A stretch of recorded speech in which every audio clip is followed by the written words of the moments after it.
Hello friends, I am Sujeet Kumar and welcome back in my channel Falcon studies.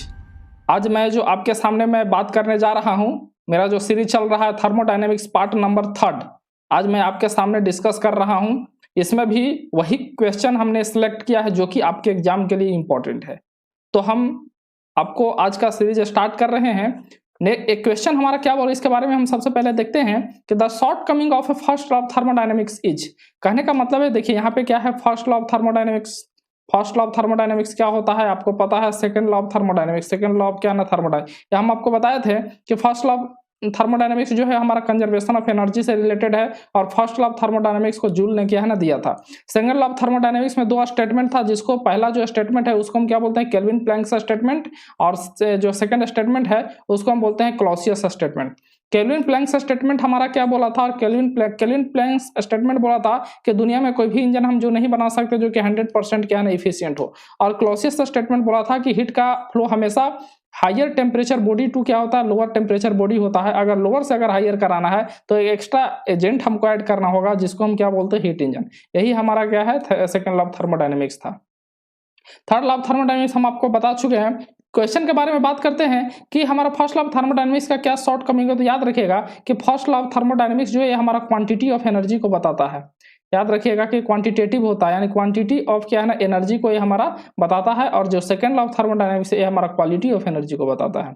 बहुत ही important चीज है ये, हमारा क्या क्वांटिटी ऑफ एनर्जी को बताता है, ये हमारा क्वालिटी ऑफ एनर्जी के बताता है। यानी कहने का मतलब है कि जो फर्स्ट लॉ ऑफ थर्मोडायनेमिक्स है वो क्वांटिटेटिव अप्रोच है, और जो सेकंड लॉ ऑफ थर्मोडायनेमिक्स है उसको हम क्या बोलते हैं, क्वालिटेटिव अप्रोच बोलते हैं। तो इसका जो ऑप्शन नंबर जो होगा, option number D is the correct answer for this question. अगर हम नेक्स्ट यहाँ पे बात करते हैं, देखिए बहुत ही क्या है इंपॉर्टेंट क्वेश्चन है, और बहुत ही ज्यादा एग्जाम में क्या है पूछा गया। और दूसरा चीज हमें बता रहे हैं कि ये क्वेश्चन में कुछ दम भी नहीं है। ड्यूरिंग थ्रॉटलिंग प्रोसेस हम आपको क्या बताए थे कि जो हमारा थ्रॉटलिंग प्रोसेस, देखिए बेसिकली थ्रॉटलिंग प्रोसेस होता क्या है। अगर मान लीजिए इस तरीके से हम क्या है, अगर मान लीजिए कि चैम्बर ले रहे हैं, यहाँ पे मान लीजिए कि हमारा स्टीम क्या ना फ्लो हो रहा है। अगर मान लीजिए कि इस तरीके से कैसा यहाँ पे मान लीजिए कि हमारा एरिया है जो कि बहुत ही क्या है ना जो फ्लो है उसको एक तरीके से रेस्ट्रिक्ट कर रहा है। तो इस तरीके से बहुत ही क्या छोटा पोर्शन से क्या है हमारा क्या है स्टीम जो है फ्लो हो रहा है। तो ये जो हमारा जो शेप जो देख रहे हैं, ये जो आपका स्पेस जो देख रहे हैं, इसको हम क्या बोलते हैं, थ्रोटल। यानी कहने का मतलब जो प्रोसेस जो है इसको हम क्या बोलते हैं, थ्रोटलिंग। और थ्रोटलिंग में हम आपको क्या बताएं कि जो हमारा H1 जो होगा वो H2 के बराबर होगा। दैट मीन आइसेंथैल्पिक प्रोसेस होता है। आइसेंथैल्पिक प्रोसेस मतलब क्या, H1 इक्वल टू H2। और आपको हम क्या बोलते हैं कि जो थ्रोटलिंग प्रोसेस होता है वो हमारा क्या होता है, इरिवर्सिबल प्रोसेस होता है। याद रखिएगा ये हमेशा क्या होता है, इरिवर्सिबल प्रोसेस होता है। और दूसरा चीज इसमें प्रेशर जो होता है हमेशा क्या होता है, डिक्रीज करता है। तीसरा चीज हम आपको बता रहे हैं कि इसमें जो है ना हीट ट्रांसफर हमारा क्या, क्यू हमारा क्या होता है, हीट सप्लाइड, और क्या बोलते हैं हीट रिजेक्टेड। ये हमारा दोनों क्या होता है, हमारा जीरो होता है। वर्क डन भी यहाँ पे क्या होता है, जीरो होता है। और यहाँ पे इंटरनल एनर्जी भी हमारा क्या होता है, जीरो होता है। तो यहाँ से देखिए हीट सप्लाई हीट रिजेक्ट ये भी जीरो, वर्क डन भी जीरो, इंटरनल एनर्जी भी हमारा जीरो होता है। तो ये हम बात कर रहे हैं किसका, थ्रॉटलिंग प्रोसेस का। तो यहाँ पे बोल रहा है कि इंथैल्पी डज नॉट चेंज, मतलब option D is the correct answer for this question.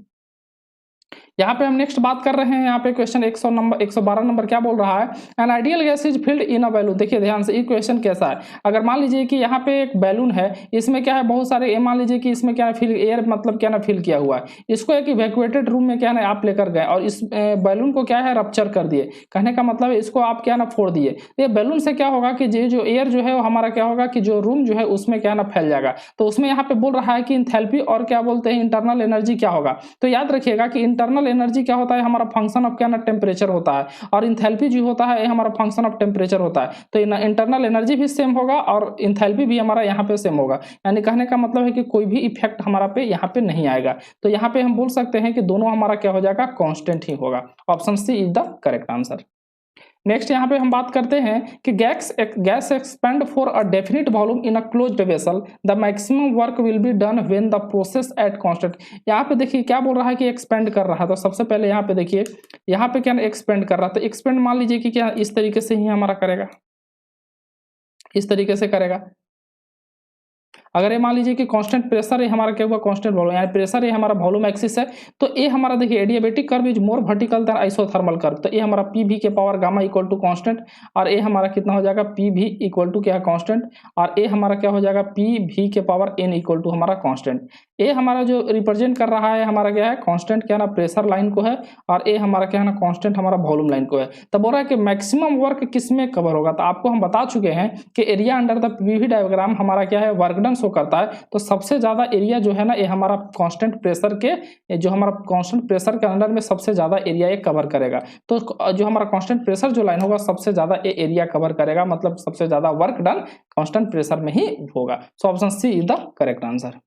यहाँ पे हम नेक्स्ट बात करते हैं कि during mixing of steam in case of air conditioning the process is associated with, यहाँ पे क्या बोल रहा है कि स्टीम का यहाँ पे क्या है ना मिक्स कर रहे हैं, देखिए यहाँ पे क्या है ना स्टीम को यहाँ पे मिक्स कर रहे हैं, तो जब स्टीम मान लीजिए कि यहाँ पे मिक्स कर रहे हैं दैट मीन्स क्या, मान लीजिए स्टीम ये हमारा 1 है, यहाँ पे कितना हो जाएगा 2 है, तो अगर मान लीजिए कि स्टीम को अगर हम मिक्स कर रहे हैं एयर कंडीशनर, तो ये जो प्रोसेस जो होता है इसको हम क्या बोलते हैं एडियाबेटिक प्रोसेस बोलते हैं। So option B is the correct answer. यहाँ पे हम नेक्स्ट क्वेश्चन के बारे में बात करते हैं कि द हीट एब्जॉर्ब्ड और rejected during a polytropic process PV के power n equal to constant, यानी कहने का मतलब है पॉलीट्रोपिक प्रोसेस का बारे में बात हो रहा है। तो यहाँ पे बोल रहा है कि जो हीट क्या होगा, यहाँ हीट सप्लाइड या हीट रिजेक्ट यहाँ पे कितना होगा, तो याद रखिएगा gamma minus n divided by gamma minus 1 into क्या होता है हमारा पॉलीट्रोपिक वर्क डन, ये हमारा क्या होता है फॉर्मूला होता है। और आपको बता चुके हैं कि जो हमारा पॉलीट्रोपिक जो वर्क डन जो होता है वो हमारा क्या होता है P1 V1 माइनस कितना हो जाएगा हमारा P2 V2 डिवाइडेड बाई कितना होता है हमारा n-1 के हमारा बराबर होता है। सो यहाँ पे ऑप्शन डी जो होगा वो हमारा gamma minus n by gamma minus 1 into work done, D is the correct answer. अब यहाँ पे देखिए नेक्स्ट क्या है, एक न्यूमेरिकल यहाँ लेकर चलते हैं। इन अ रिवर्सिबल आइसोथर्मल एक्सपेंशन, देखिए यहाँ पे क्या बोल रहा है आइसोथर्मल, दैट मीन्स क्या टेम्परेचर यहाँ पे क्या है ना कांस्टेंट है।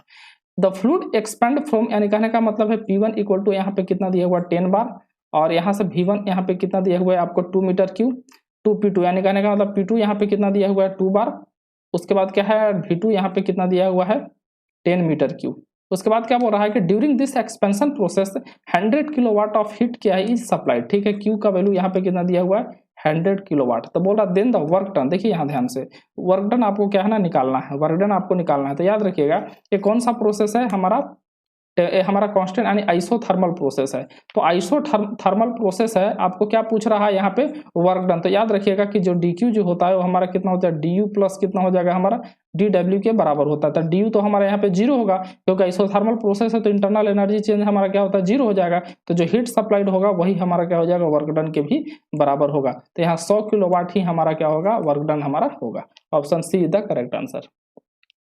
अगर हम इस क्वेश्चन के बारे में बात करते हैं कि इन heat exchanger 50 kg of water is heated पर मिनट, देखिए यहाँ पे क्या बोल रहा है, यहाँ पे देखिए ये हमारा एक तरीके से HMT का क्वेश्चन है, लेकिन थर्मोडायनेमिक्स में ठीक है मतलब दोनों से रिलेट किया हुआ क्वेश्चन है। यहाँ पे इन heat exchanger 50 kg of water is heated, that means यहाँ पे बोल रहा है कि मास फ्लो रेट यहाँ पे कितना दिया हुआ है 50 kg, यहाँ पे बोल रहा है पर मिनट, मास फ्लो रेट यहाँ पे 50 kg पर मिनट, एक किसका दिया हुआ है वाटर का, ये आपको दिया हुआ है, ये हमारा वाटर के केस में आपको दिया हुआ है। उसके बाद बात करते हैं from 50 degree centigrade to 110 degree centigrade by hot gases, that means क्या बोल रहा है कि हमारा TCI आपको यानी कहने का हमारा कोल्ड टेम्परेचर दिया हुआ है, इनर कोल्ड टेम्परेचर यहाँ पे दिया हुआ है 50 डिग्री सेंटीग्रेड, और TCO हमारा यानी आउटर कोल्ड टेम्परेचर यहाँ पे दिया हुआ है 110 डिग्री सेंटीग्रेड। अब यहाँ पे बोल रहा है कि एट कितना हो जाएगा, हाँ by hot gases which इंटर्स the heat exchanger, मतलब यहाँ पे बोल रहा है THI आपके पास कितना दिया हुआ है 250 degree centigrade, and for air यहाँ पे बोल रहा है कि मास फ्लो रेट ऑफ क्या है ना, ये जो एयर है ये आपका वैल्यू कितना दिया हुआ है 1 किलो जूल पर kg केल्विन दिया हुआ है। If the flow rate of क्या है ना गैसेस इज, कहने का मतलब है यहाँ पे बोल रहा है कि 100 kg पर मिनट, एंड फॉर क्या है एयर इज 1 किलो, ओके यहाँ पे देखिए मास फ्लो रेट ये नहीं है, ये हमारा क्या ना स्पेसिफिक हीट ऑफ क्या ना ये हमारा एयर दिया हुआ है 1 किलो जूल पर kg केल्विन, और अगर मास फ्लो रेट ऑफ अगर एयर का हम बात करते हैं तो ये आपको दिया हुआ है 100 kg पर मिनट, ये आपको दिया हुआ है। उसके बाद कहते हैं कि स्पेसिफिक हीट किसका, अगर मान लीजिए वाटर का अगर हम बात करते हैं तो स्पेसिफिक हीट वाटर का यहाँ पे दिया हुआ 4.186 किलो जूल पर केजी केल्विन, ये दिया हुआ है। तो यहाँ पे क्या बोल रहा है कि find the enthalpy of the air will be, यानी इंथैल्पी यानी कहने का मतलब है यहाँ पे डीएच का वैल्यू हमको क्या है यहाँ पे निकालना है। तो देखिए डीएच का वैल्यू निकालना है, कैसे हम करेंगे इसके बारे में देखते हैं। देखिए सबसे पहले हम आपको लिखने का तरीका बताए हैं, क्या होता है हीट ट्रांसफर एनर्जी क्वेश्चन को बैलेंस कर दीजिए। तो हमारा कितना हो जाएगा एमसी, कितना हो MCP MC T H I minus कितना हो जाएगा T H O equal to हमारा क्या होता है एम इंटू सी, यहाँ से कितना हो जाएगा टी सी ओ माइनस कितना हो जाएगा टी सी आई। तो यहाँ से क्या हो जाएगा, ये देखिए ये हमारा कितना हो जाएगा हॉट के लिए है और ये हमारा कितना है कोल्ड के लिए है, ये हमारा क्या है कोल्ड के लिए है। तो देखिए कोल्ड के लिए आपके पास एक कंडीशन है आपको दिया हुआ है, कहने का मतलब है यहाँ पे देखिए 50 है इंटू कितना हो जाएगा, ये कोल्ड कहने का मतलब वाटर है, तो वाटर के लिए यहाँ पे आपको दिया हुआ है 4.186 और इंटू TCO माइनस यानी 110 माइनस कितना हो जाएगा 50, और यहाँ से जब हम बात करेंगे तो मास फ्लो रेट आपको कितना दिया हुआ हॉट का 100 kg पर मिनट, ये हमारा कैंसिल हो जाएगा। और CP का भी वैल्यू कितना है 1 किलो जूल पर केजी केल्विन। और यहाँ पे देखिए THI माइनस THO, ये हमारा एक तरीके से क्या है, ये हमारा इंथैल्पी ही शो कर रहा है कि इंथैल्पी भी हमारा फंक्शन ऑफ टेम्परेचर है, यानी T1 माइनस T2, यानी इसके जगह हम क्या लिख सकते हैं DH यहाँ पे लिख सकते हैं। तो जो हम यहाँ पे DH यहाँ पे कैलकुलेट करेंगे तो ये हमारा कितना हो जाएगा 50 इंटू कितना हो जाएगा 4.186 इंटू ये हमारा कितना हो जाएगा 60 और डिवाइडेड बाई यहाँ पे हमारा कितना हो जाएगा 100। इसके बाद जब इसको हम क्या है ना सॉल्व करेंगे तो ये हमारा कितना आ जाएगा, एक मिनट, ये जब आप क्या है ना सॉल्व कीजिएगा तो ये हमारा आ जाएगा 12.6 मेगा जूल पर मिनट, ये आपका आंसर आएगा। Option number C is the correct answer for this question. Next question के बारे में हम बात करते हैं। नेक्स्ट क्वेश्चन हमारा क्या बोल रहा है कि consider the following devices, internal combustion engine working on Otto cycle, बिल्कुल सही है। Internal combustion engine working on diesel cycle. Gas turbine है, स्टीम टरबाइन है। In which of the following device, देखिए यहाँ पे क्या बोल रहा है डी क्यू इक्वल टू कितना है हमारा डी यू प्लस कितना हो जाएगा पी डी भी। ये D Q equal to D U plus P D V, ये वैलिड किसके लिए, क्लोज सिस्टम के लिए। हम आपको पिछले क्लास में बता चुके हैं ये किसके लिए है, हमारा क्लोज सिस्टम के लिए हमारा वैलिड है। तो देखिए यहाँ पे इंटरनल कंबशन इंजन और ये हमारा क्या इंटरनल, ये हमारा जो डीजल साइकिल और ऑटो साइकिल, ये हमारा क्या ना क्लोज सिस्टम है। लेकिन गैस टरबाइन और स्टीम टरबाइन ये हमारा क्लोज सिस्टम नहीं है। तो यहाँ पे बोल रहा है कि किसके लिए अप्लीकेबल नहीं है, तो ये हमारा क्या हो जाएगा गैस टरबाइन और स्टीम टरबाइन के लिए अप्लीकेबल नहीं है। So option C is the correct answer. यहाँ पे नेक्स्ट क्वेश्चन के बारे में हम बात करते हैं कि 1 kg लिक्विड, यहाँ पे देखिए मास कितना है लिक्विड का, यहाँ पे 1 kg दिया हुआ है और स्पेसिफिक हीट इसका दिया हुआ है हमारा 3 किलो जूल पर केजी केल्विन दिया हुआ है। इज स्टार्ट, देखिए इस तरीके से हमारा क्वेश्चन है, इस तरीके से हमारा क्वेश्चन है, हाँ इस तरीके से हमारा क्वेश्चन है कि is start in closed chamber its temperature is raised bye, यानी कहने का मतलब है कि dt जो हमारा टेम्परेचर है 10 डिग्री सेंटीग्रेड हमारा रेज्ड होता है। Heat loss to the surrounding कितना हो जाएगा 3 किलो जूल, मतलब हीट जो लॉस जो हो रहा है वो हमारा कितना हो रहा है 3 किलो जूल हमारा हीट लॉस हो रहा है। देखिए ये हमारा क्या है ना बेसिकली समझिए, ये हमारा क्लोज्ड चैम्बर है, इसको इस तरीके से हमारा स्टेरेट है, मतलब घिरनी जिसको हम बोलते हैं, इसको क्या है हम मान लीजिए कि रोटेट कराएंगे ना, तो रोटेट कराएंगे तो जो टेम्परेचर जो इसका है कितना हमारा इंक्रीज हो रहा है 10 डिग्री सेंटीग्रेड से हमारा इंक्रीज हो रहा है। और उस लिक्विड का मास हमारा दिया हुआ है यहाँ पे सी, यहाँ पे दिया हुआ है heat loss to the surrounding दिया था, work done on the water during the process. तो देखिए ये हमारा क्या ना वाटर इसमें क्या ना फिल है, तो जैसे ही मान लीजिए कि ये घिरनी क्या होगा ये हमारा नचेगा, तो ये हमारा वर्क डन जो होगा ना, ये जो हमारा वर्क डन जो होगा तो ये जितना हमारा क्या ना हीट क्या बोलते हैं, ये हमारा जितना भी हीट इसके अंदर जो चैम्बर के अंदर जितना हमारा हीट क्या है ना रिलीज किया है और प्लस जो इतना हमारा हीट सराउंडिंग को रिलीज किया है, तो टोटल मिलाकर हमारा क्या है ना वर्क डन होगा।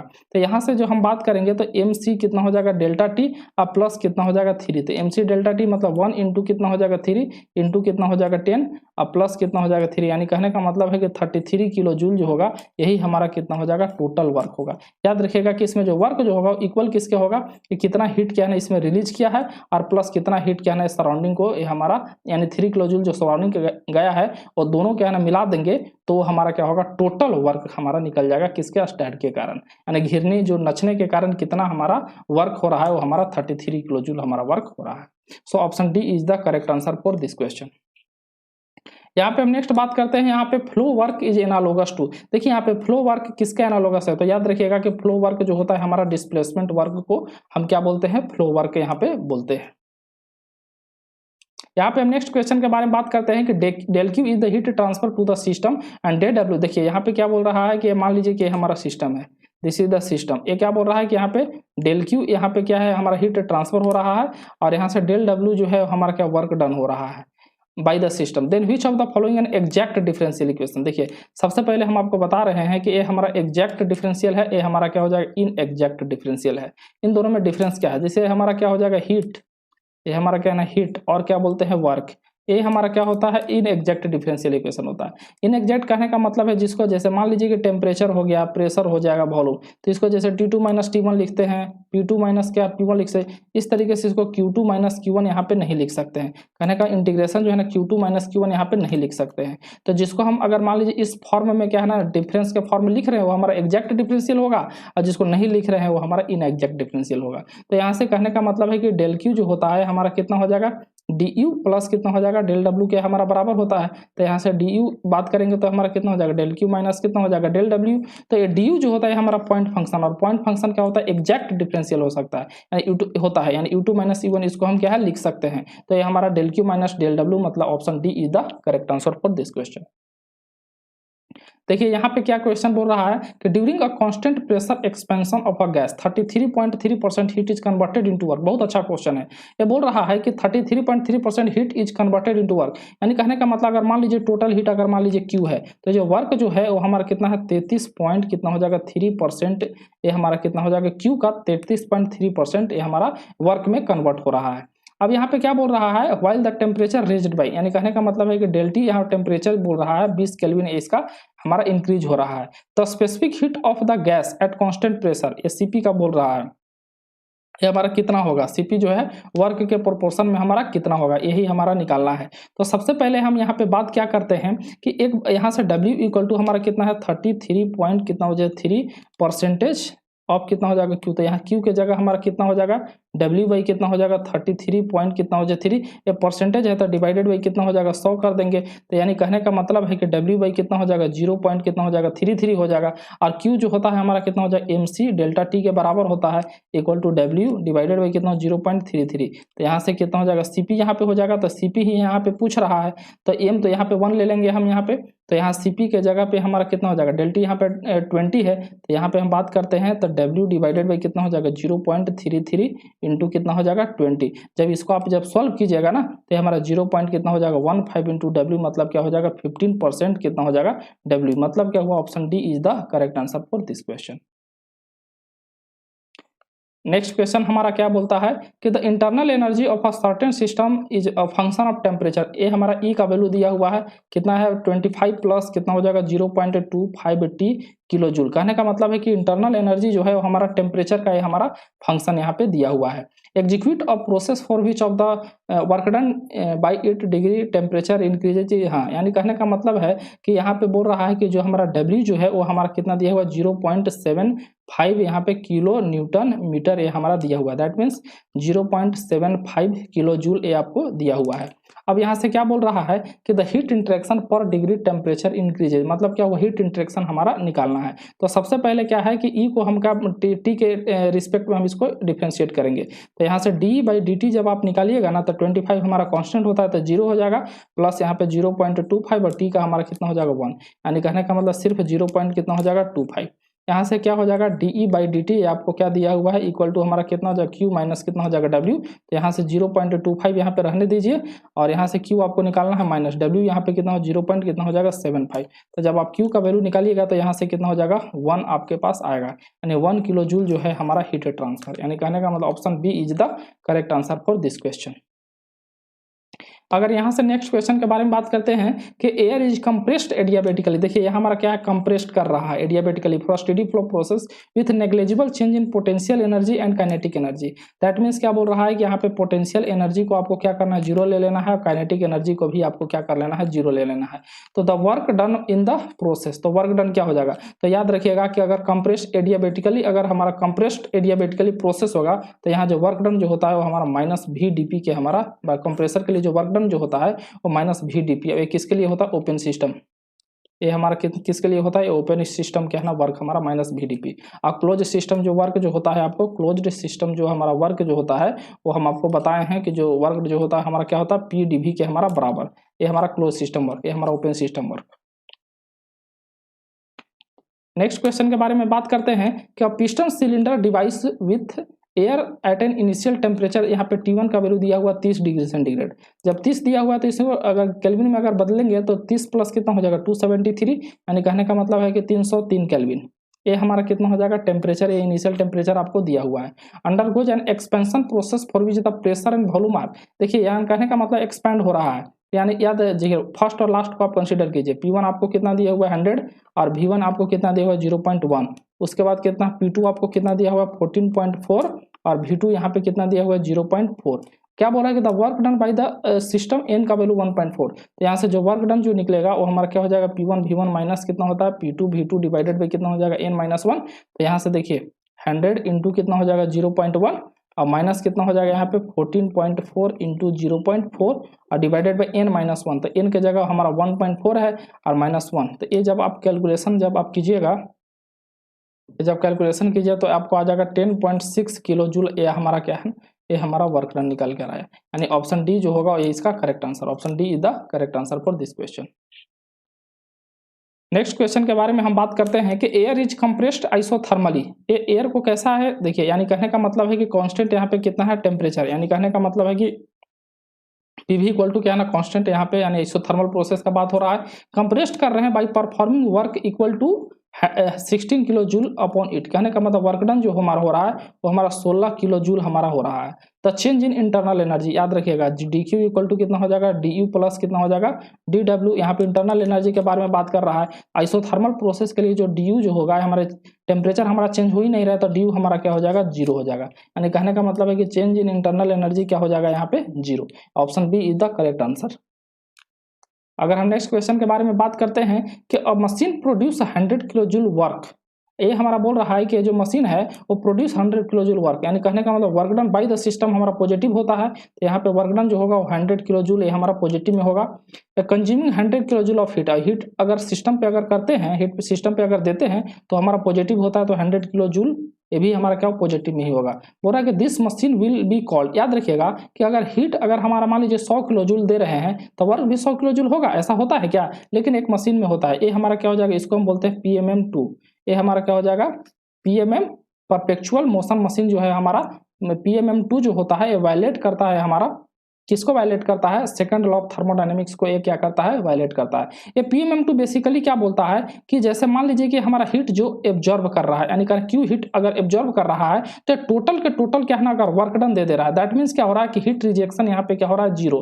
तो अगर इस तरीके का अगर केस अगर बनता है तो ये हमारा PMM2 होता है, जो कि हमारा सेकंड लॉ ऑफ थर्मोडायनेमिक्स को वायलेट करता है। That means option B is the correct answer for this question. यहाँ पे एक चीज और हम बता रहे हैं, ये हमारा क्या होता है PMM1, ये PMM1 जो होता है फर्स्ट लॉ ऑफ थर्मोडायनेमिक्स को वायलेट करता है।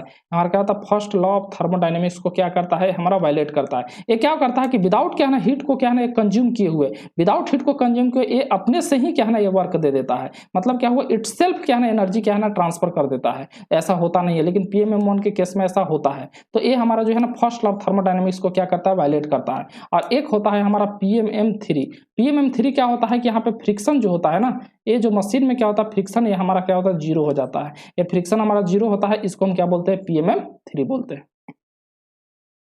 यहां से क्या बोल रहा है कि for a steady flow system, steady flow system का बात कर रहा है, kinetic and potential energy negligible the first law of thermodynamics. देखिए क्या बोल रहा है, यानी कहने का मतलब है स्टडी फ्लो एनर्जी क्वेश्चन लिखिए H1 प्लस कितना हो जाएगा C1 स्क्वायर बाई 2 प्लस कितना हो जाएगा यहाँ पे GZ1, उसके बाद क्या हो जाएगा प्लस यहाँ पे कितना हो जाएगा Q इक्वल टू कितना हो जाएगा H2 प्लस कितना हो जाएगा C2 स्क्वायर बाई कितना हो जाएगा 2 प्लस GZ2 और प्लस कितना हो जाएगा यहाँ पे W। यहाँ W डॉट मतलब यहाँ पर यूनिट टाइम लेकर हम चल रहे हैं। तो यहाँ पे देखिए एक काइनेटिक एनर्जी और पोटेंशियल एनर्जी क्या बोल रहा है क्वेश्चन में, यहाँ पे 0 ले लीजिए, हमने 0 ले लिया। तो ये हमारा बोल रहा है कि Q माइनस W जो हो जाएगा, यानी क्या है कि Q माइनस जो हमारा W जो हो जाएगा वो हमारा H2 माइनस H1 के बराबर होगा, और H2 माइनस H1 ये चेंज इन इंथैल्पी को बताता है। सो यानी कहने का मतलब है Q dot minus W dot जो होगा वो हमारा क्या हो जाएगा डेल H के हमारा बराबर होगा। So option D is the correct answer for this question. अगर हम नेक्स्ट क्वेश्चन के बारे में बात करते हैं कि for a process the value of, देखिए यहाँ पे क्या हो जाएगा डेल Q इक्वल टू कितना हो जाएगा हमारा del Q equal to DU plus कितना हो जाएगा हमारा डेल W के बराबर होता है। तो यहाँ पे डेल Q माइनस कितना हो जाएगा डेल W जो होगा वो हमारा DU के बराबर होगा। और DU जो होता है हमारा क्या होता है पॉइंट फंक्शन होता है, और साइक्लिक इंटीग्रेशन ऑफ क्या ना पॉइंट फंक्शन हमारा क्या होता है हमारा जीरो होता है। Cycle integration of point function हमारा जीरो होता है। So option C is the correct answer for this question. Next question के बारे में बात करते हैं कि which one of the following statement is correct, इसमें से कौन सा स्टेटमेंट हमारा करेक्ट है। तो देखिए डायरेक्ट हम क्या ना हमारा आंसर पे आते हैं। A machine which violate Kelvin Planck's statement, जो भी मशीन केल्विन प्लैंक्स स्टेटमेंट को वायलेट करता है वो क्लाउसियस स्टेटमेंट को भी वायलेट करता है। याद रखिएगा, जो भी मशीन है वो हमारा अगर केल्विन प्लैंक्स स्टेटमेंट को वायलेट करता है वो मशीन जो है ना वो क्लाउसियस स्टेटमेंट को भी वायलेट करता है। और केल्विन प्लैंक्स क्या है, क्लाउसियस क्या है, हम आपको ऑलरेडी बता चुके हैं। Option D is the correct answer for this question. देखिए मेरा मोटो है कि ज्यादा से ज्यादा आपका क्वेश्चन को क्या है प्रैक्टिस करवाना, इसलिए क्या ना थोड़ा सा क्या ना वीडियो क्या है फास्ट है। हाँ, यहाँ से अगर हम नेक्स्ट बात करते हैं कि कंसीडर द फॉलोइंग स्टेटमेंट, यहाँ पे क्या बोल रहा है कि हीट पंप एंड क्या है air conditioning have the same mechanical component. उसके बाद बोल रहा है कि the same system can be heat pump in winter. देखिए the capacity and efficiency of heat pump fall significantly at क्या हाई टेम्परेचर। देखिए यहाँ पे क्या बोल रहा है कि 1 नंबर, 2 नंबर और 3 नंबर तीनों स्टेटमेंट यहाँ पे करेक्ट है। So option D is the correct answer. देखिए इसके बारे में हम बताते हैं, जैसे जो हमारा हीट पंप है, ठीक है, सेम हीट पंप को क्या है ना एयर कंडीशन भी यूज कर सकते हैं और हम क्या ना हीट पंप भी यूज कर सकते हैं। अगर विंटर में हमको क्या करना है, विंटर में इसको हम क्या हीट पंप के जैसा यूज कर सकते हैं और समर में क्या है ना इसको एसी के एयर कंडीशनर के जैसा यूज करते हैं। देखिए मेनली क्या होता है कि जो हीट पंप का क्या काम होता है कि जैसे मान लीजिए कि ठंडी में हमारा क्या ना रूम है, ठीक है, रूम के अगर क्या मान लीजिए कि यहाँ पे कितना है, मान लीजिए 10 डिग्री सेंटीग्रेड टेम्परेचर है सराउंडिंग का, तो ये हीट पंप का क्या काम होता है कि इसके जो सराउंडिंग टेम्परेचर होता है ना उससे ज्यादा ये रूम के टेम्परेचर को मेंटेन करे, दैट मीन्स 30 डिग्री सेंटीग्रेड, जिससे के कारण हमको कंफर्टेबल यहाँ पे मिल सके। और हीट पंप को अगर मान लीजिए अगर गर्मी में अगर इसको यूज करना है तो सराउंडिंग टेम्परेचर अगर मान लीजिए कि हमारा मान लीजिए 30 डिग्री सेंटीग्रेड है तो ये एसी के जैसा यूज होगा तो 30 से क्या करेगा हमारा 25 डिग्री सेंटीग्रेड ये हमारा क्या मेंटेन करके रखेगा। तो ये हमारा हीट पंप जो है उसको हम विंटर में हीट पंप के जैसा यूज करते हैं और समर में है एसी के जैसा यूज कर सकते हैं। लेकिन जो यूपीएससी ने इसका आंसर की जो है वो ऑप्शन नंबर बी दिया था, लेकिन इसका करेक्ट जो है ऑप्शन 1, 2, 3 ये हमारा तीनों होगा। So option D is the correct answer for this question. यहाँ से हम नेक्स्ट क्वेश्चन के बारे में बात करते हैं कि heat engine receive 1 kilowatt of क्या हीट ट्रांसफर एट 1200 केल्विन। यहाँ पे देखिए थोड़ा सा हम आपको बता रहे हैं हीट इंजन के बारे में। देखिए ये हमारा हीट इंजन में हमारा क्या हो जाएगा, ये हमारा हायर टेम्परेचर रिजर्वायर हो गया। यहाँ से हमारा क्या ये हमारा हीट इंजन है। उसके बाद क्या ये हमारा हीट क्या है ना एब्जॉर्ब कर रहा है QH, हायर टेम्परेचर रिजर्वायर से हमारा क्या है ना हीट यहाँ पे एब्जॉर्ब कर रहा है और यहाँ पे QL यहाँ पे क्या है ना ये हमारा हीट रिजेक्ट कर रहा है और ये हमारा कितना है TL यानी लोअर टेम्परेचर रिजर्वायर। इससे क्या हो रहा है कि वर्क डन कर रहा है, वर्क डन जो होगा हमारा क्या हो जाएगा QH माइनस कितना हो जाएगा QL के यहाँ पे बराबर हो रहा है। तो याद रखिएगा कि इसको इफिशियंसी अगर हमको लिखना है तो क्या होता है वर्क डन अपन क्या होता है हीट सप्लाइड होता है। तो वर्क डन यहाँ पे कितना हो जाएगा QH माइनस कितना हो जाएगा QL और डिवाइडेड बाई हीट सप्लाई यहाँ पे कितना हो जाएगा QH हो गया। तो यहाँ से जब सॉल्व करेंगे तो 1 माइनस कितना हो जाएगा QL डिवाइडेड बाई कितना हो जाएगा QH हो जाएगा। ये हमारा इफिशियंसी। अगर हमारा आइसोथर्मल अगर प्रोसेस या रिवर्सिबल आइसोथर्मल बोल रहा है तो ये जो इफिशियंसी टेम्परेचर के फॉर्म में 1 माइनस कितना हो जाएगा TL डिवाइडेड बाई कितना हो जाएगा TH। और यहाँ पे याद रखिएगा कि TL क्या है लोअर टेम्परेचर रिजर्वायर और TH यहाँ पे क्या है ना हायर टेम्परेचर रिजर्वायर। अब यहाँ पे क्वेश्चन क्या बोलता है उसके बारे में हम बात कर रहे हैं। और heat engine receive 1 kilowatt of A heat transfer, यहाँ बोल रहा है कि QH यहाँ पे क्या दिया हुआ है कि 1 किलोवाट यहाँ पे दिया हुआ है। ट्रांसफर एट क्या है ना 1200 केल्विन, यानी कहने का मतलब है कि TH यहाँ पे कितना दिया हुआ है 1200 केल्विन। देखिए ध्यान से एक फिगर और हम बना लेते हैं। ये हमारा क्या है ना 1200 केल्विन दिया हुआ है और ये हमारा 1 किलोवाट, कहने का मतलब है कि 1000 वाट क्या ना हीट सप्लाई हो रहा है। और यहाँ पे क्या बोल रहा है एंड गिव्स क्या है ना 600 वाट एट वर्क, ये हमारा वर्क आपको दिया हुआ है 600 क्या है ना वाट क्या है ना वर्क हमारा कर रहा है। तो अगर मान लीजिए कि यहाँ पे 1000 है यहाँ पे 600 तो 400 यहाँ पे क्या वाट क्या कर रहा होगा हीट रिजेक्ट कर रहा होगा with the rest as heat transfer, ठीक है 300 केल्विन। ये हमारा क्या टेम्परेचर यहाँ पे क्या दे रहा है हमारा 300 kelvin. The second law of क्या है ना इफिशियंसी ऑफ द इंजन, ये हमारा क्या देखिए इफिशियंसी जो सेकंड लॉ बोल रहा है इंजन का बोल रहा था, ये हमारा पावर प्रोड्यूसिंग साइकिल है। याद रखिएगा ये पावर क्या कर रहा है प्रोड्यूस कर रहा है। तो इसमें जो हमारा सेकंड लॉ क्या ना हमारा थर्मल एफिशिएंसी के बारे में हमको बात कर रहा है। तो second law of thermal efficiency के बारे में सबसे पहले रिवर्सिबल कितना होता है, यानी कहने का मतलब है मैक्सिमम कितना इफिशियंसी है उसके बारे में हम बात करते हैं। तो मैक्सिमम इफिशियंसी इसका कितना हो जाएगा, ये हमारा 1 माइनस कितना हो जाएगा 300 बाई कितना हो जाएगा 1200। जब इसको हम बात करेंगे तो 12 यानी कहने का मतलब 900 बाई कितना हो जाएगा 1200। तो यहाँ पे 2 जीरो से 2 जीरो खत्म हो जाएगा, 3 3 9 3 चौके 12, यानी कहने का मतलब है 0 पॉइंट कितना हो जाएगा 75। याद रखिएगा कि इसका मैक्सिमम जो इफिशियंसी जो आपको आ गया वो हमारा 0.75, मतलब 75% इसका मैक्सिमम इफिशियंसी आया। और इसका एक्चुअल इफिशियंसी कितना है, अगर एक्चुअल इफिशियंसी का अगर हम बात करते हैं तो work done upon heat supplied होता है, तो वर्क डन हमारा 600 है और हीट सप्लाई कितना है हमारा 1000 है। 2 जीरो से 2 जीरो है, तो ये हमारा कहने का मतलब है कि यहाँ 0 पॉइंट कितना हो जाएगा 60, यानी कहने का 60% हमारा एक्चुअल इफिशियंसी है। तो जो हमारा सेकंड लॉ इफिशियंसी जो होता है वो हमारा क्या होता है, एक्चुअल अपॉन मैक्सिमम इफिशियंसी। ये हमारा क्या होता है, एक्चुअल इफिशियंसी डिवाइडेड बाई क्या होता है हमारा मैक्सिमम इफिशियंसी। तो यानी कहने का मतलब 0.60 डिवाइडेड बाई कितना हो जाए 0.75। जब इसको हम क्या ना सॉल्व कर लेंगे, 15 चौके 60, 15 पचे 75, यानी 5 8 40, यानी कहने का मतलब 0.80। दैट मीन्स क्या ना 80% जो है हमारा सेकेंड लॉ इफिशियंसी आया। Option number C is the correct answer for this question.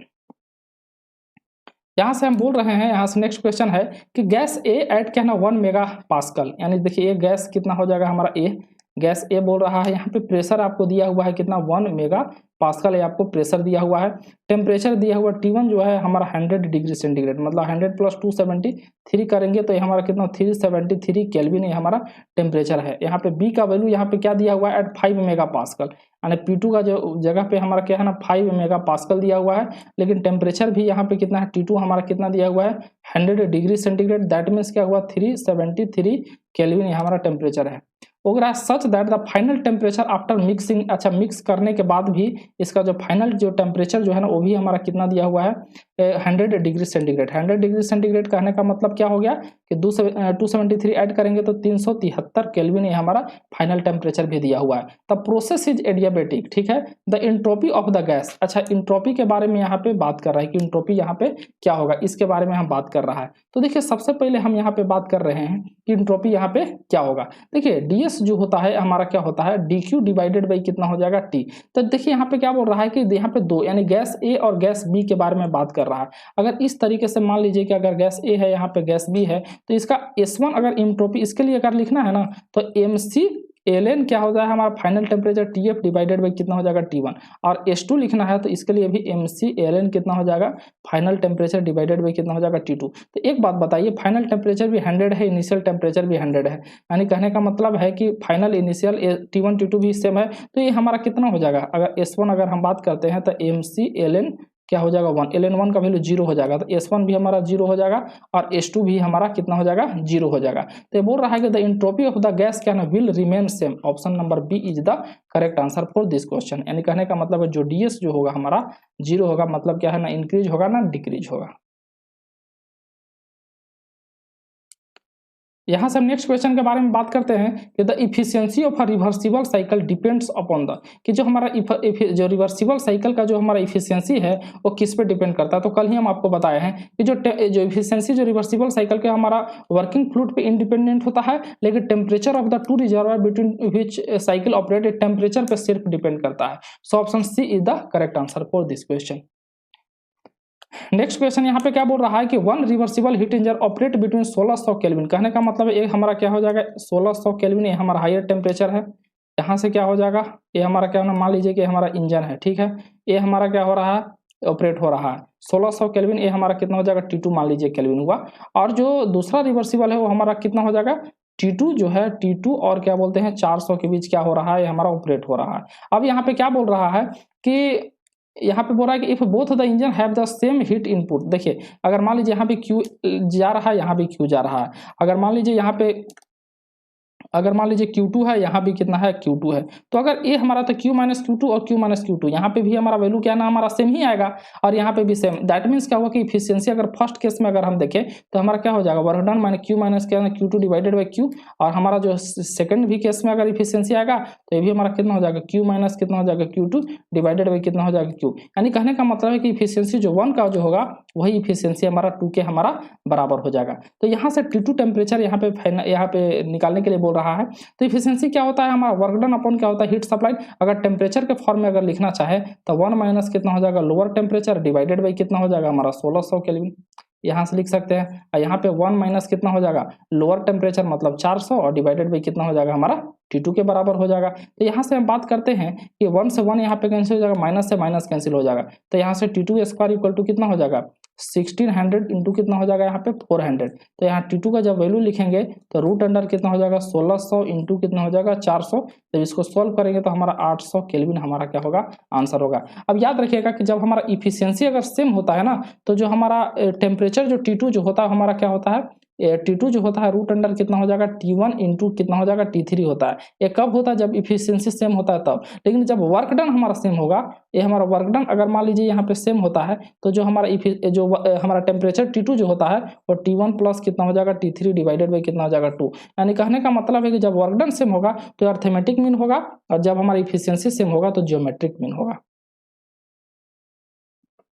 Next question के बारे में बात करते हैं कि the more effective way for increasing efficiency of Carnot engine. देखिए कार्नोट का इफिशियंसी क्या होता है, इफिशियंसी ऑफ क्या है ना कार्नोट का अगर हम बात करते हैं तो 1 माइनस कितना हो जाएगा हमारा T2 डिवाइडेड बाई कितना हो जाएगा T1। T1 जो हमारा होता है हायर टेम्परेचर क्या ना लिमिट होता है और T2 हमारा क्या लोअर टेम्परेचर यहाँ पे लिमिट होता है। तो हम आपको क्या बताया था कि बेस्ट वे है कि T2 को आप क्या कर दीजिए डिक्रीज, यानी 0 केल्विन तक आप इसको पहुंचा दीजिए। तो ये हमारा क्या हो जाएगा, इसका इफिशियंसी जो होता है हमारा इंक्रीज होगा। यानी कहने का मतलब है कि अब जैसे देखिए T1 यहाँ पे क्या होगा और T2 क्या है। T1 यहाँ पे क्या है ना सोर्स टेम्परेचर है, ये हमारा सोर्स टेम्परेचर, और T2 हमारा यहाँ पे क्या है ना सिंक टेम्परेचर है। तो यहाँ सिंक टेम्परेचर को आपको क्या करना है, रिड्यूस करना है, यानी डिक्रीज द क्या है ना sink temperature. So option D is the correct answer. Next question के बारे में हम बात करते हैं कि 300 kilo joule per second of heat is supplied at constant fixed temperature. कहने का मतलब है यहाँ पे 300 kilo joule per second of heat is supplied, यानी हीट सप्लाइड कितना हो रहा है 300 किलो जूल पर सेकेंड यहाँ पर हो रहा है। फिक्स टेम्परेचर अब कितना 290 डिग्री सेंटीग्रेड, टेम्परेचर आपको कितना दिया हुआ 290 डिग्री सेंटीग्रेड है, तब प्लस 273 इसमें क्या है ना ऐड कर दीजिए। तो यहाँ पे 3 यहाँ पे कितना हो जाएगा 9 एकदम 9 7 16 563 केल्विन, ये हमारा कितना है टेम्परेचर आ गया टू हीट इंजन। ठीक है, यहाँ पे क्या है ना हीट इंजन का यहाँ पे बात कर रहे हैं। तो अगर मान लीजिए यहाँ पे 563 केल्विन यहाँ पे टेम्परेचर है, यहाँ से क्या है हीट सप्लाई हो रहा है कितना 300 किलो जूल पर सेकेंड हमारा हीट सप्लाई हो रहा है। यहाँ पे कितना हो जाएगा, ये हीट इंजन है।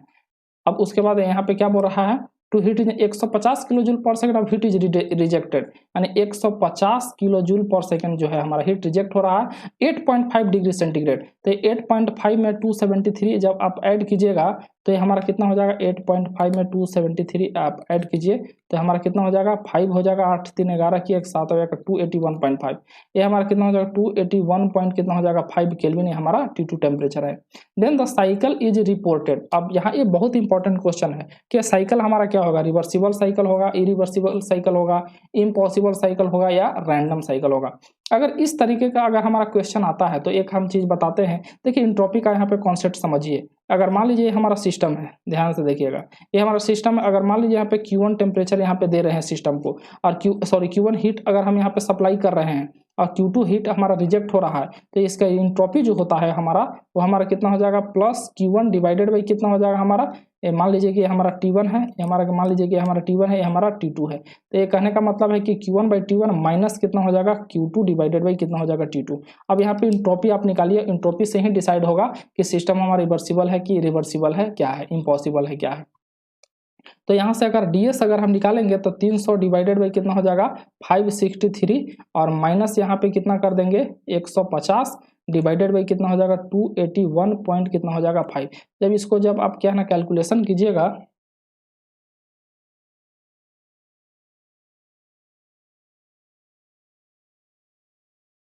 हाँ जब इसको आप कीजिएगा तो ds जो है हमारा क्या रहा है 0, यानी कहने का मतलब है कि एंट्रोपी हमारा क्या है ना 0। और जब एंट्रोपी हमारा 0 है तो ये कौन सा साइकिल हो गया हमारा रिवर्सिबल साइकिल हो गया। यानी कहने का मतलब है कि ऑप्शन ए जो होगा इसका करेक्ट आंसर होगा, option A is the correct answer. याद रखिएगा कि जो हमारा ds जो होता है लेस देन हमारा कितना हो जाएगा dq बाई कितना हो जाएगा t के हमारा बराबर होता है। याद रखिएगा कि इक्वल हमारा डेल क्यू बाई टी कब होगा, ये जब रिवर्सिबल होगा तब, और अगर लेस देन हमारा क्या हो जाएगा जब हमारा इरिवर्सिबल होगा तब। अगर हमारा ds अगर हमारा ग्रेटर देन अगर हमारा हो जाता है तो कहने का मतलब यही हमारा इम्पॉसिबल साइकिल हमारा हो जाता है, इम्पॉसिबल साइकिल हो जाता है। यहाँ पे हम क्वेश्चन नंबर 173 का बात कर रहे हैं कि the device that produces net work in a complete cycle by exchanging heat only with single thermal reservoir. That means क्या बोल रहा है कि अगर मान लीजिए यहाँ पे एक ऐसा मशीन है जो कहने का मतलब यहाँ से हीट तो ले रहा है लेकिन क्या है ना 100% क्या है ना वर्क में कन्वर्ट कर दे रहा है, तो उसको हम क्या बोलते हैं, आप पहले भी बता चुके, इसको हम PMM2 बोलते हैं। यानी कहने का मतलब यहाँ पे हीट रिजेक्शन क्या हो जाएगा यहाँ पे 0। इस मशीन को हम क्या बोलते हैं PMM2। Option C is the correct answer. Next question की बात करते हैं कि the enthalpy of the fluid before throttling is, देखिए कहने का मतलब है कि थ्रॉटलिंग है तो थ्रॉटलिंग H1 इक्वल टू कितना हो जाएगा, H2 होता है। तो जो हमारा पहले होगा और जो हमारा बाद में हमारा इक्वल ही होगा, तो ऑप्शन नंबर कितना हो जाएगा, A is the correct answer.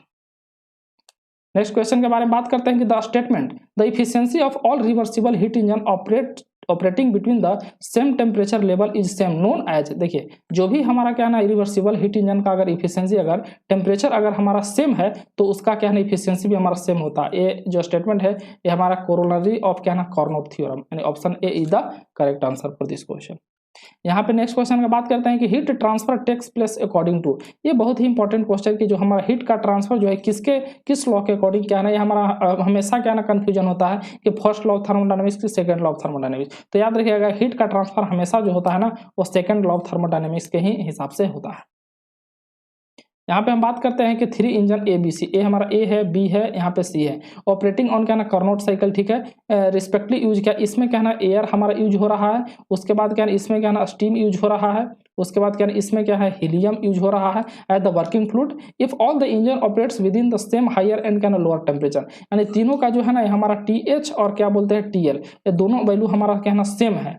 तो बोल रहा है कि then which engine will have the highest efficiency. तो हम आपको बता दिए कि जो हमारा रिवर्सिबल जो इंजन जो होता है वो हमारा वर्किंग जो फ्लूइड है उस पर डिपेंड नहीं करता है, वो हमारा इंडिपेंडेंट, चाहे आप एयर यूज करो, चाहे स्टीम यूज करो, चाहे हीलियम, इससे कोई इफेक्ट नहीं पड़ता है, इफेक्ट सिर्फ टेम्परेचर लिमिट से पड़ता है। तो टेम्परेचर लिमिट हाइयर भी सेम है, लोअर भी हमारा क्या है ना सबका सेम है, तो सबका जो इफिशियंसी होगा वो हमारा सेम ही होगा। So option D is the correct answer. यहां से हम बात करते हैं कि ना आइसेंट्रोपिक फ्लो इज वन, देखिए आइसेंट्रोपिक फ्लो किसको बोलते हैं याद रखिएगा।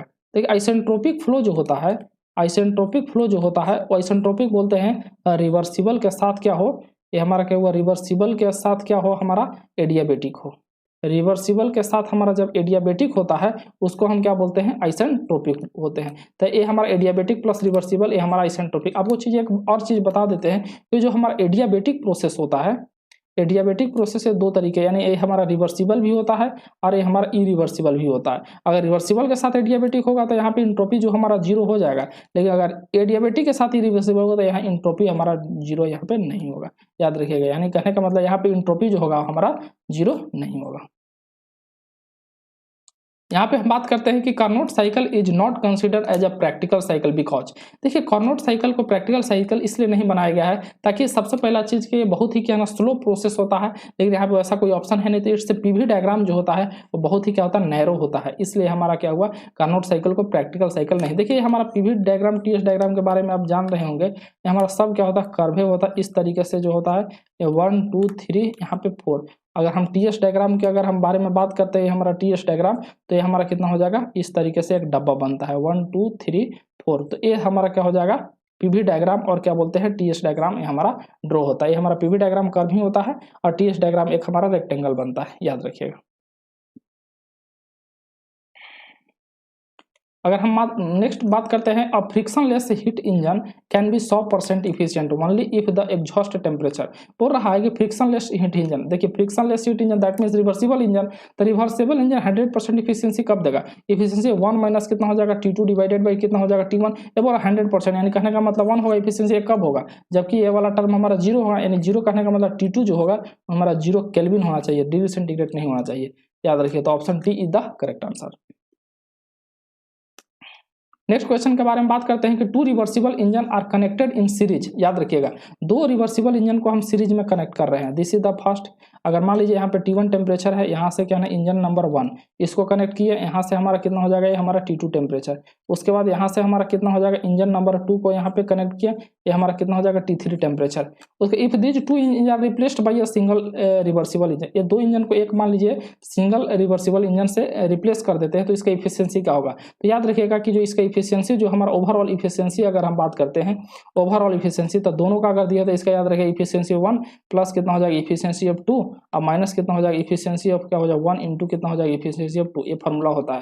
तो यहाँ से कितना हो जाएगा 60% प्लस कितना हो जाएगा यहाँ पे 50% और माइनस कितना हो जाएगा 60 इंटू कितना हो जाएगा 50 और डिवाइडेड भी कितना हो जाएगा यहाँ पे 100 इंटू कितना हो जाएगा यहाँ पे 100। यहाँ से जब हम बात करते हैं 1 0 से 1 0 कैंसिल हो जाएगा, 1 0 से 1 0 कैंसिल हो जाएगा।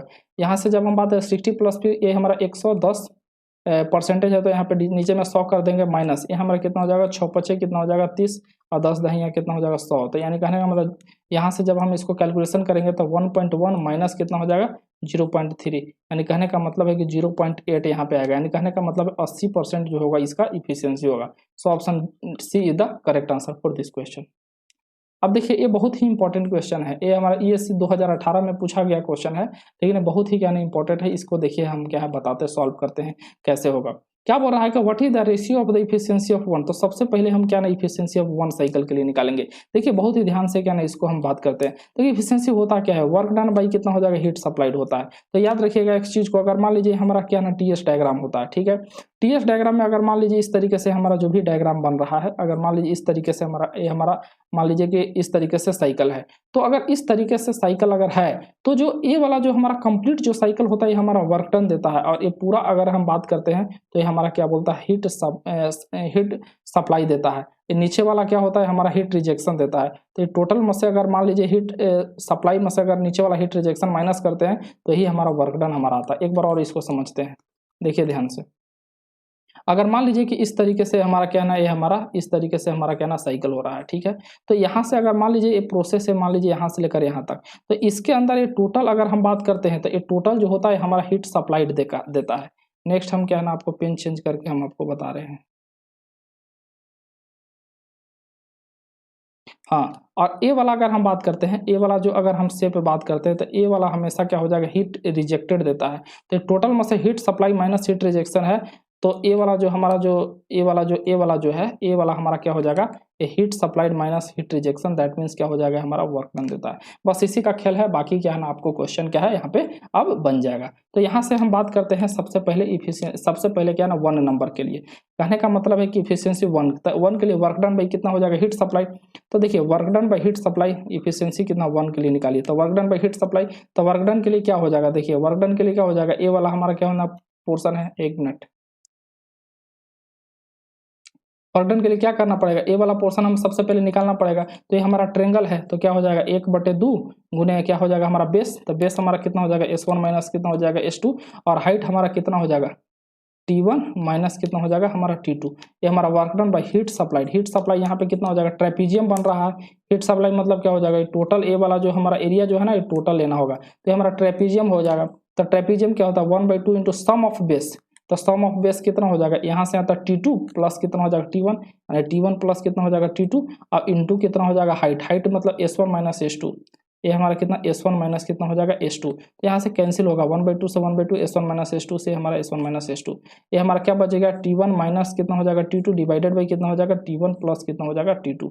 ये इफिशियंसी ऑफ 1 आया। अगर हम मान लीजिए कि इफिशियंसी ऑफ क्या ना 2 अगर हम यहाँ पे निकालते हैं तो वैसे तो वर्क डन अपॉन क्या हीट सप्लाई, तो ए वाला जो एरिया जो है ना हमारा वर्क डन देगा।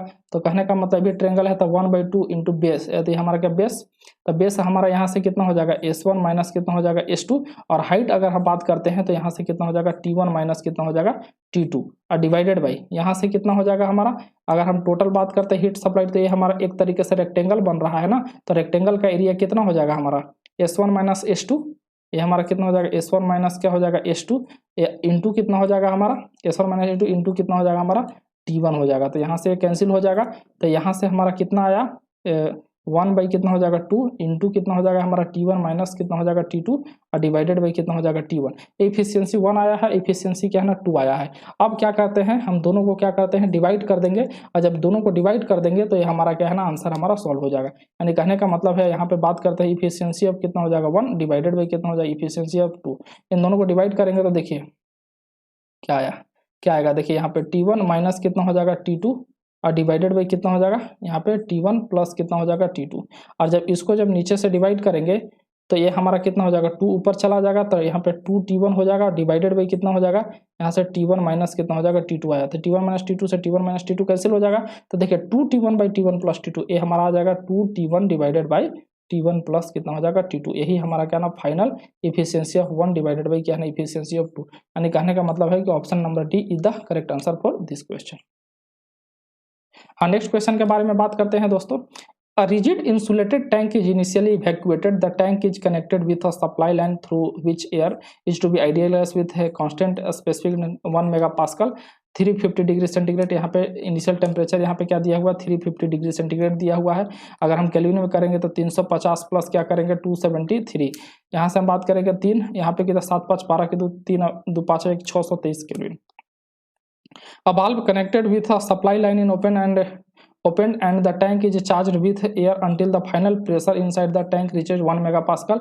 ठीक है, यानी कहने का मतलब प्रेशर यहाँ पे कांस्टेंट है, द फाइनल टेम्परेचर यहाँ पे पूछ रहा है, यानी T2 के जगह पे यहाँ पे बात कर रहा है। तो याद रखिएगा दोस्तों, ये जो क्वेश्चन है हमारा ओपन सिस्टम एनालिसिस से, ओपन सिस्टम एनालिसिस से एक फार्मूला याद रखिएगा, U2 इक्वल टू कितना होता है हमारा HI के बराबर होता है। U2 को जब हम करेंगे तो MCV डेल्टा T, यानी कहने का मतलब CV इंटू कितना हो जाएगा T2, और यहाँ पे कितना हो जाएगा CP इंटू कितना हो जाएगा T1। तो यहाँ पे T2 का वैल्यू कितना CP वैसे यानी गामा इंटू कितना हो जाएगा T1 के बराबर होता है। अगर गामा का वैल्यू हमारा कितना है, अगर मान लीजिए कि 1.4 अगर हम यहाँ पे लेकर चलते हैं तो इंटू कितना हो जाएगा T1 यहाँ पे कितना हो जाएगा 3, मान लीजिए कि यहाँ पे 623। तो कभी भी जो टेम्परेचर आएगा ना 350 से हमारा ज़्यादा ही आएगा। So option A is the correct answer for this question. दोस्तों यही हमारा लास्ट क्वेश्चन था, और आज मैं ज़्यादा से ज़्यादा क्वेश्चन आपके साथ क्या है ना मैं कवर करने का कोशिश किया हूं। तो आप देखिए आपको कैसा लगा है, ज़रूर से ज़रूर क्या है ना कमेंट में आप क्या है ना रिप्लाई कीजिए, और मैं नेक्स्ट वीडियो फिर क्या है ना मैं थर्मोडायनेमिक्स का मैं लेकर आऊँगा, और जितना जल्दी हो सके मैं थर्मोडायनेमिक्स में ख़त्म करने का कोशिश करूँगा। फिर से मिलता हूँ दोस्तों नेक्स्ट वीडियो में, तब तक के लिए जय हिंद।